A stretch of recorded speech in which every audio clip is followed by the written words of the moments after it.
Frères et sœurs, je vous retrouve. Quelle joie d'être encore ensemble quelques instants, cette fois-ci pour la vidéo numéro 136. Bonjour à toutes et à tous, soyez bénis au-delà de tout ce que je peux rêver pour vous, que je connais pour certains, que je ne connais pas pour le plus grand nombre, qui êtes en France, qui êtes à l'étranger, qui êtes partout où l'on peut comprendre le français dans le monde. Soyez bénis, vraiment, au nom de Jésus-Christ. Amen.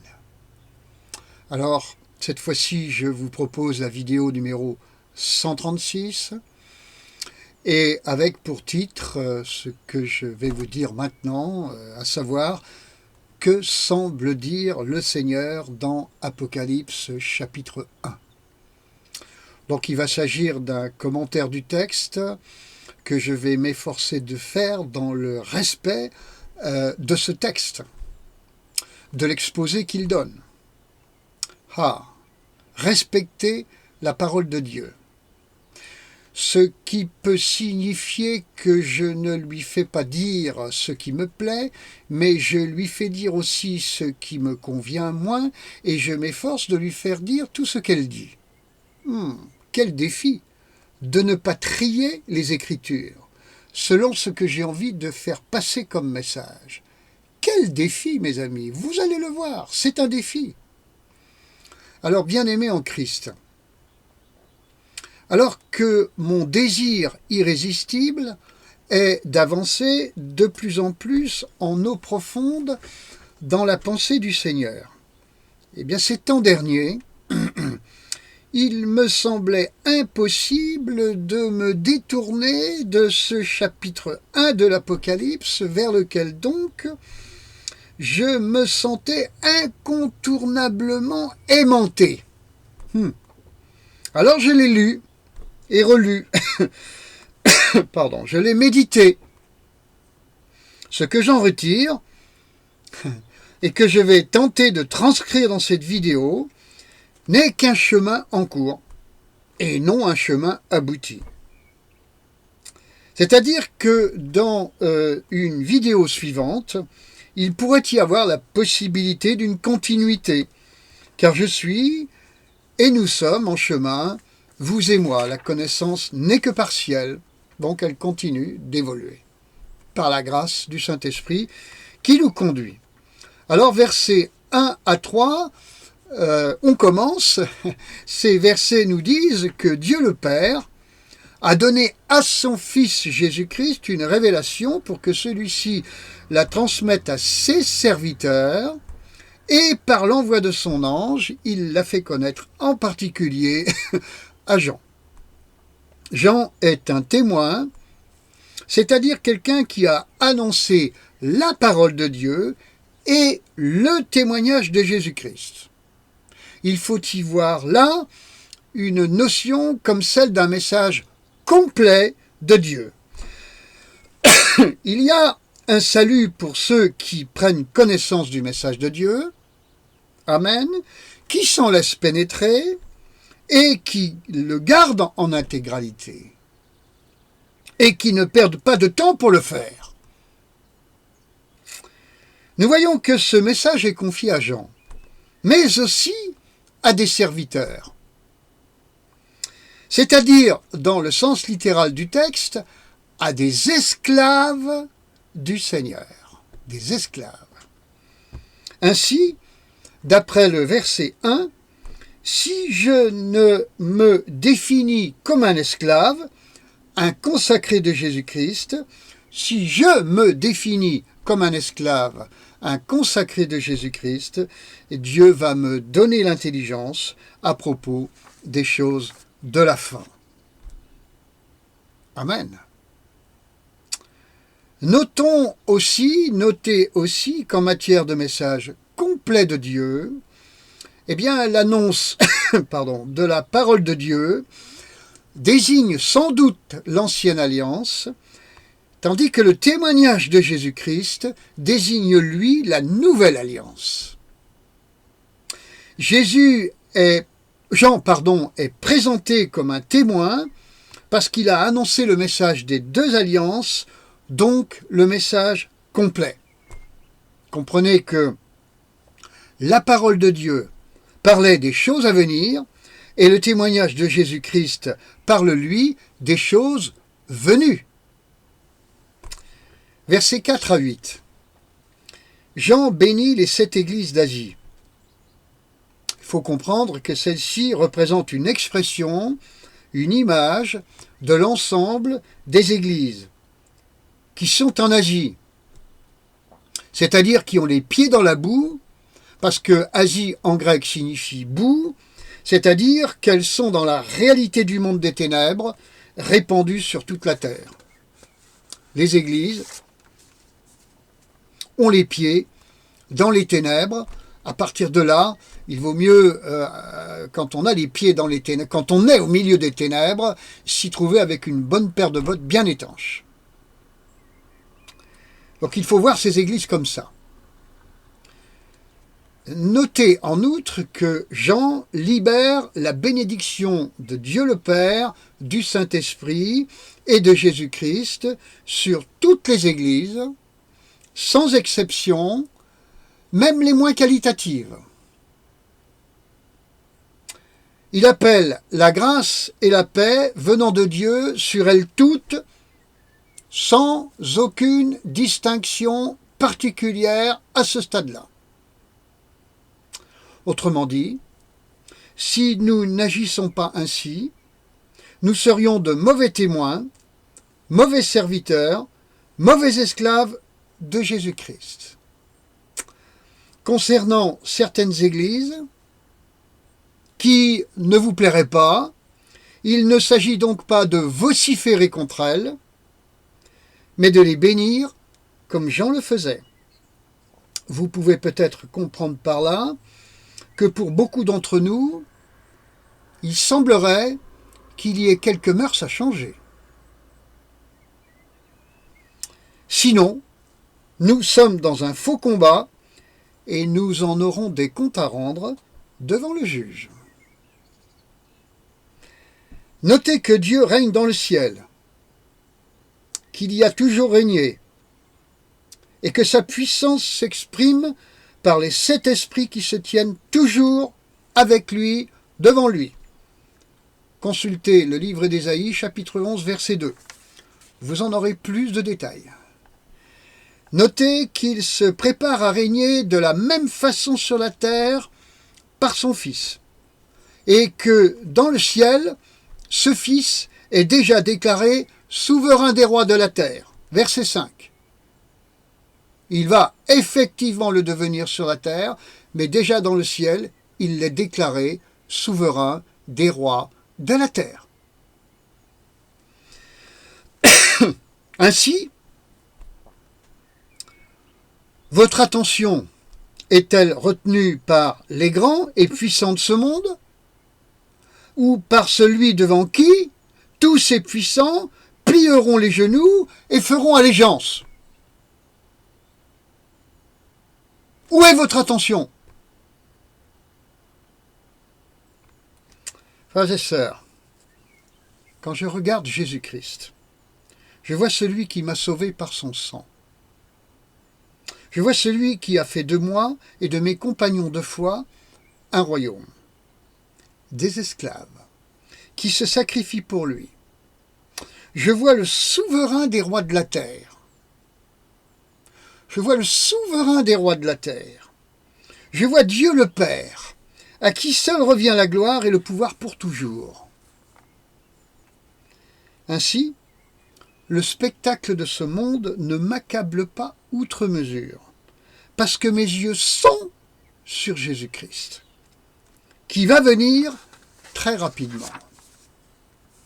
Ainsi, quand j'ai de la tristesse, celle-ci est noyée dans la joie de l'avènement de Jésus-Christ. Dans la Bible, ceci porte un qualificatif, c'est l'espérance. Son avènement n'échappera à personne sur cette terre, et va provoquer une prise de conscience planétaire quant au fait que l'on a rejeté celui qu'il ne fallait pas rejeter. Je dis on. Alors on, c'est Israël et toutes les familles de la terre, sans qu'il en manque une seule. Les versets 7 et 8 nous décrivent un choc mondial. Dieu est de retour. Il s'appelle Jésus-Christ et maintenant il s'assoit sur son trône terrestre. Et tout le monde s'aligne sans broncher. Amen. Verset 9. Revenons à Jean. Qui est Jean? L'apôtre? L'ancien? Ah non. Là maintenant c'est simplement un frère. Alors où sont passés ces titres? Il n'en a plus besoin. Car il n'était utile, ces titres, que devant l'Église. Or maintenant il est devant Dieu seul, à Patmos, où il est déporté, enfermé. Plus exactement, il est tribulé, ce qui fait de lui un couronné. Ce qui lui donne la force de persévérer jusqu'au bout. C'est là, je crois, ce que le peuple de Dieu actuel doit comprendre. Si tu ne subis pas l'oppression, tu ne connaîtras pas l'onction. Si tu ne connais pas l'onction, tu ne pourras pas tenir jusqu'au bout. C'est grâce à l'onction que l'on tient jusqu'au bout. Et c'est grâce à la tribulation que l'on reçoit l'onction. C'est là aussi ce que certains d'entre nous doivent comprendre. Il y a un temps où tu es dans l'Église, mais il y a aussi un temps où Dieu t'y enlève. Car il veut te parler face à face, dans une profondeur et un niveau de révélation que tu n'aurais pu recevoir et vivre dans le cadre de l'Église. Rappelez-vous que Moïse sortit du peuple et monta sur la montagne de Dieu à sa rencontre. S'il ne l'eût pas fait, il n'y aurait pas eu de rencontre. Cette fameuse rencontre entre lui et Dieu à Horeb. Pour Jean, en gros, à quelques détails près, c'est la même chose. Et pour les esclaves aussi, les esclaves de Jésus-Christ, c'est la même chose. Beaucoup d'entre nous ont besoin et sont appelés à un Patmos. Beaucoup d'entre nous ont besoin et sont appelés à un Patmos. Beaucoup, mes amis. Beaucoup. Verset 10. Avoir besoin d'un Patmos et avoir besoin d'un dimanche. Parce que c'est ce jour-là qui est celui de la résurrection. C'est pas le samedi, c'est le dimanche, le jour de la résurrection. Si tu contestes le dimanche, tu ne verras pas le Seigneur comme révélé dans les versets suivants. Frères et sœurs, Patmos, à quoi ça sert? À entendre la voix de Dieu. Non plus dans le cadre de l'Église, mais au-delà d'elle, dans la seule présence du Seigneur. C'est plus grand, c'est plus fort. C'est un degré d'onction et de résurrection supérieur. Dieu y a convoqué Jean et il convoque ses esclaves. Tu connaîtras cette grâce seulement si tu es esclave de Jésus-Christ. L'esclave de Jésus-Christ est tribulé, donc oint. Il est donc fidèle jusqu'au bout. Il en est devenu capable. Plus il est tribulé, plus il est oint, plus il sera capable d'être fidèle jusqu'au bout. Patmos te sert à être ravi en esprit. Ravi en esprit, comme jamais auparavant. Te sert à entendre la voix de Dieu comme jamais auparavant. Est-ce que c'est ça que tu veux? Il te sert à jeter un regard pur et vrai sur les églises. Verset 11. Le regard de Dieu, pas le tien. Entre les deux, il y a un écart énorme. Toi, tu as jugé les églises. Moi aussi. Dieu, lui, il les discerne. Toi et moi, nous les avons condamnées. Dieu, lui, les aime et les invite à la repentance. Toi et moi, certaines d'entre elles, nous les avons considérées comme des poubelles de Satan. Dieu, lui, les présente comme des chandeliers d'or. Verset 12. Et il est au milieu d'elles. Verset 13. Quand nous pensions qu'il n'y était plus. Frères et sœurs, quand je vous dis que l'écart est énorme entre mon regard sur les églises et celui de Dieu. Point d'exclamation. Quant à votre regard à vous, je vous laisse voir ce qu'il faut en penser. Versets 13 à 16. Jean voit le Seigneur dans sa gloire. Vous avez vraiment envie de voir votre Seigneur dans sa gloire?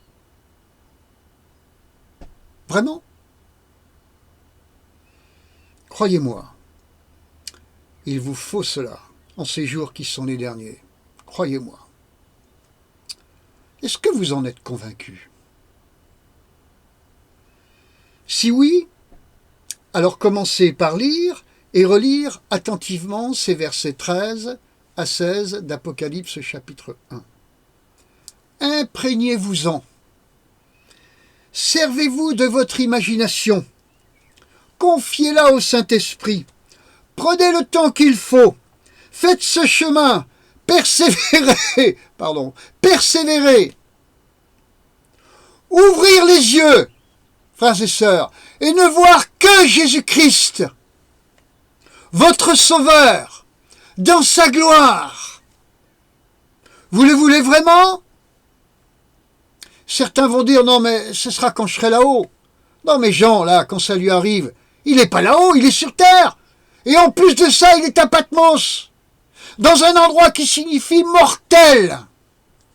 Il est sur terre, dans un endroit qui sent pas bon.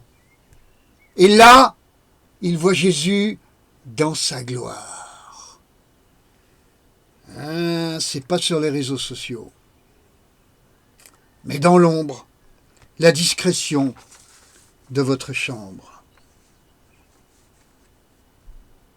Vous voulez voir votre Sauveur, frères et sœurs, avec une ceinture d'or sur sa poitrine, avec sa tête, ses cheveux, d'une blancheur comme cela n'existe pas sur la terre, mais seulement dans le ciel, avec ses yeux comme une flamme de feu, des yeux bleus? Non. Des yeux marrons? Non. Des yeux comme une flamme de feu, comme des flammes de feu. Avec ses pieds comme du bronze, qui semble rougi au four, avec sa voix comme le bruit de grandes eaux, avec son visage comme le soleil quand il resplendit à son zénith, et plus que cela encore, son visage d'une lumière indescriptible qu'on ne connaît pas sur la terre. Vous voulez voir votre Sauveur ainsi, frères et sœurs? Vous voulez la voir, la lumière et la gloire de Jésus-Christ? C'est ça qui vous intéresse dans votre vie? Ou c'est vos petites affaires à vous?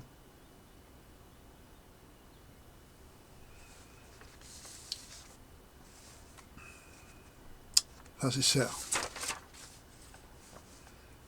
si vous recherchez ainsi la révélation de Jésus-Christ, même si, comme moi, vous avez plus de 50 ans de vie avec lui, il y a un moment, vous allez tomber comme mort. Verset 17. Vous n'allez plus le connaître comme avant. Vous n'allez plus penser comme avant. Une grande paix va vous envahir. Votre Jésus d'avant était petit. Les problèmes étaient beaucoup plus grands que votre petit Jésus. Ah oui! Maintenant, le Seigneur que vous connaissez, il est surdimensionné, sans limite. Verset 18. Et c'est d'ailleurs lui seul qui a les clés sur votre fin de vie. Pas une loi humaine. Nous le confessons. Dieu va vous parler si vous avez cette révélation de Jésus-Christ. Dieu va vous parler de ses mystères. Ah oui. Et vous allez travailler pour lui à ce sujet. Verset 19. Et n'oubliez pas, je vous en prie, chaque église, même la pire, se trouve être un chandelier d'or, donc une lumière. Elle a un ange du Seigneur qui lui est alloué. Il en est ainsi jusqu'à nouvel ordre. Verset 20, c'est ce que la Bible dit. Je m'aligne sur ce que la Bible dit. Je me mets à genoux devant la parole du Seigneur. Même si c'est pas comme ça que je voyais les choses. Je suis esclave. Je m'incline. Je me soumets. Je me conforme à la parole du Seigneur, à sa pensée. Si je suis mort à moi-même, si nous sommes morts à nous-mêmes et ressuscités, c'est ainsi que les choses se passent. Nous sommes ressuscités. Si nous vivons au jour du Seigneur, nous vivons au jour du Seigneur si nous sommes ses esclaves.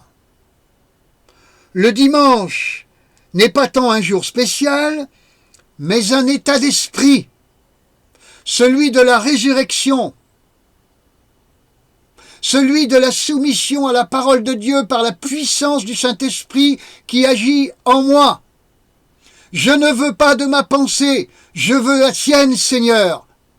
D'emblée, maintenant, par la foi, dans la puissance du Saint-Esprit, je me soumets à la pensée de Jésus-Christ, et non à celle qui m'a fait grandir, dans la culture dans laquelle j'ai grandi, même si cette culture était assembléique et confessionnelle. Je veux ta pensée, Seigneur, qui est inscrite pleinement dans ta parole, et quand je lis ta parole, je ne veux pas trier, je ne veux pas sélectionner, comme souvent les petits malins que nous sommes, nous le faisons, malheureusement. Enfin,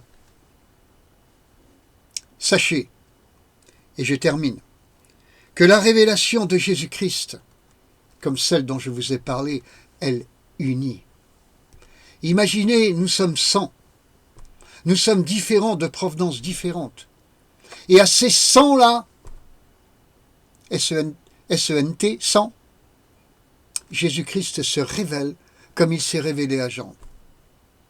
Vous croyez qu'à la sortie, nous allons parler de nos différences? Ah non, on va être unis, unis, unis. Vous comprenez de qui et de quoi nous avons besoin.